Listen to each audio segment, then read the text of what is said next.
اللهم صل على محمد وعلى آل محمد كما صليت على إبراهيم وعلى آل إبراهيم إنك حميد مجيد۔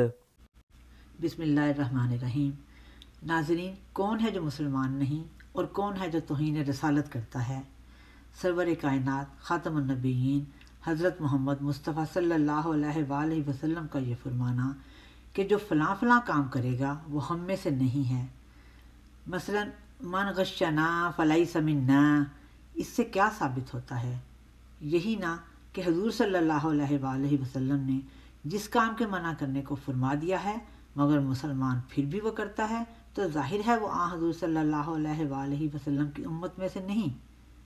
حضرت ابو ہریرہ رضی اللہ تعالیٰ عنہ سے مروی ہے کہ رسول اللہ صلی اللہ علیہ وآلہ وسلم ایک ایسے آدمی کے پاس سے گزرے جو غلہ بیچ رہا تھا۔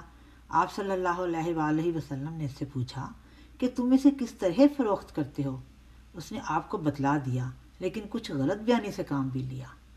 اس دوران آپ پر وحی نازل ہوئی کہ اپنا دست مبارک اس غلہ کے اندر داخل کریں۔ جب نبی کریم صلی اللہ علیہ وآلہ وسلم نے اپنا دست مبارک اس غلہ میں داخل کیا تو اندر سے گیلا نکلا، تو رسول اللہ صلی اللہ علیہ وآلہ وسلم نے فرمایا کہ جس نے ملاوٹ اور دھوکہ دہی سے کام لیا وہ ہم میں سے نہیں ہے۔ ناظرین، ہمارے معاشرے کا انسان کم عقلی اور جہالت کی تاریک گھاٹی میں پھر رہا ہے۔ جس کا بس چلتا ہے منہ کھول کر ایک دوسرے کو کافر کہہ دیتا ہے۔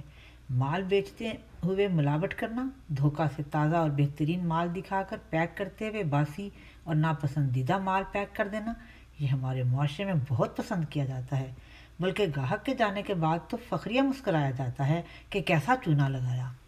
افسوس اس بات کا ہے کہ مسلمان کو کب سمجھ آئے گی کہ اس کا کام دوسروں کو کافر بتانا نہیں ہے۔ اپنے آپ کو زیادہ نہیں تو مومنیت کے کم سے کم درجے پر تو رکھنے کی کوشش کرے تاکہ وہ توہین رسالت کا مرتکب نہ ہو، ورنہ کون ہے جو توہین رسالت نہیں کر رہا؟ ناظرین، اس کے ساتھ ہی ہماری آج کی ویڈیو ختم ہوتی ہے۔ اگر آپ کو ہماری ویڈیو پسند آئی ہے تو پلیز سبسکرائب کریں، لائک کریں، شیئر کریں۔ خدا حافظ۔